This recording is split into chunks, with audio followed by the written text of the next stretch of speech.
Welcome to FactSpark. The small Asian country of Bhutan lays at the foot of the eastern Himalayan Mountain Range and doesn't often make headlines on the world stage. This, however, does not mean that there are no exceptional things happening there. Since negative news attract the global readership a lot more than positive ones do, the promise of Bhutan to pursue happiness of its citizens instead of reckless economic growth like nearly all other countries in the world do, stayed almost unnoticed. 50 years ago, the fourth king of Bhutan, Jigme Singye Wangchuk, promoted the governmental philosophy that gross national happiness is more important than gross domestic product.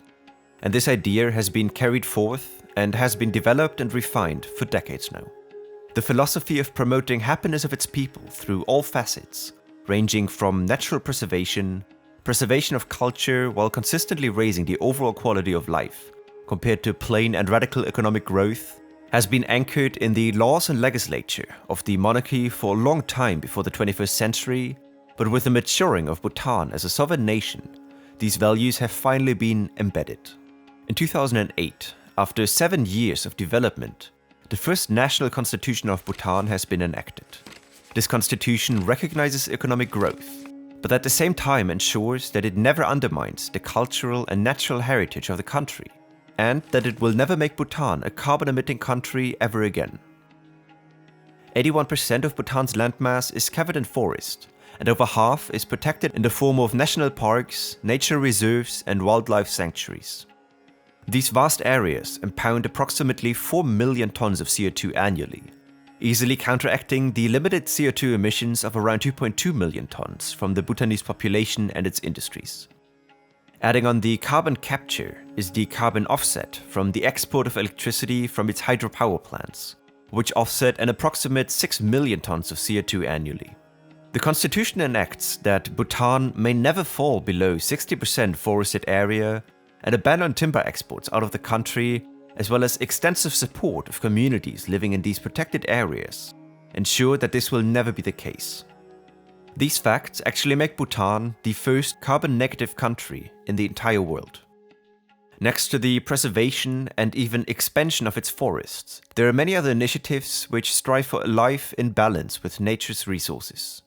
Instead of just banning or making it inconvenient for the rural population to use wood or imported fossil fuels as an energy source, free electricity is provided to the entire rural population, allowing all parts of the country to contribute to low CO2 emissions.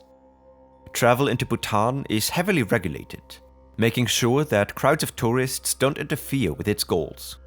The government fleet of vehicles, as well as all taxis, are being replaced with electric vehicles according to a 2014 agreement between Bhutan and Nissan, and the use and production of hydroelectric power is fostered heavily. When looking at all of these initiatives, however, you must not forget that Bhutan is in a geographically very fortunate position.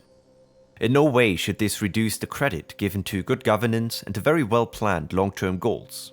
But what I want to remark is that not every country can simply adopt Bhutan's policy model. The 7,000 meters in height difference between Bhutan's highest and lowest point, coupled with masses of glacial meltwater tumbling down the Himalayan gorges, allow for effective extraction of virtually carbon-free electricity through hydropower. And the low levels of industrialization give Bhutan low levels of CO2 emissions to start with.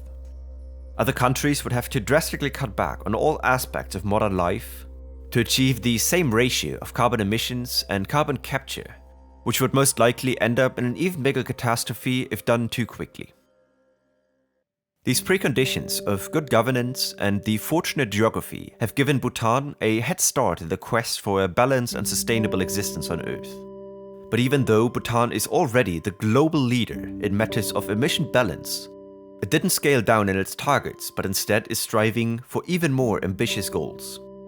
Despite the challenges that come with being a landlocked and mountainous country, Bhutan published the so-called Comprehensive National Development Plan 2030, which strives to solve challenges that come with demographic changes resulting from rapidly developing economies.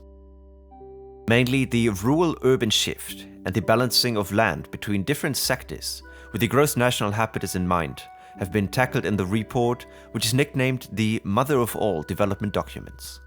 Interesting to note is that the challenge, according to the makers, was not finding the funds, which is how it would have been in any other country on Earth, but rather how to make citizens on all levels take ownership of the proposals and how to distribute the programs to all sectors in a holistic manner. The government of Bhutan is on a very good path. While its official status is that of a constitutional monarchy, similar to Jordan, Morocco, and the United Arab Emirates, there are very distinct differences. With the first constitution of Bhutan in 2008, it was actually the monarchy which anchored democracy in the columns that make up the Bhutanese government. The king insisted on including sections which allowed the people to impeach their king, and to allow the parliament to remove any monarch who were to willingly act against any value of the constitution. While Bhutan is a monarchy and the ruling king does wield executive power, it is still a system with very balanced power, which very strongly encourages the ruling monarch to pursue the happiness of its people. If you enjoyed this video and want to learn more about other countries on the Asian continent, you can check out the video with one fact for every country in Asia here, or you can watch whatever YouTube thinks is best for you here. Thanks for watching, leave a like and subscribe if you enjoyed it. Cheers.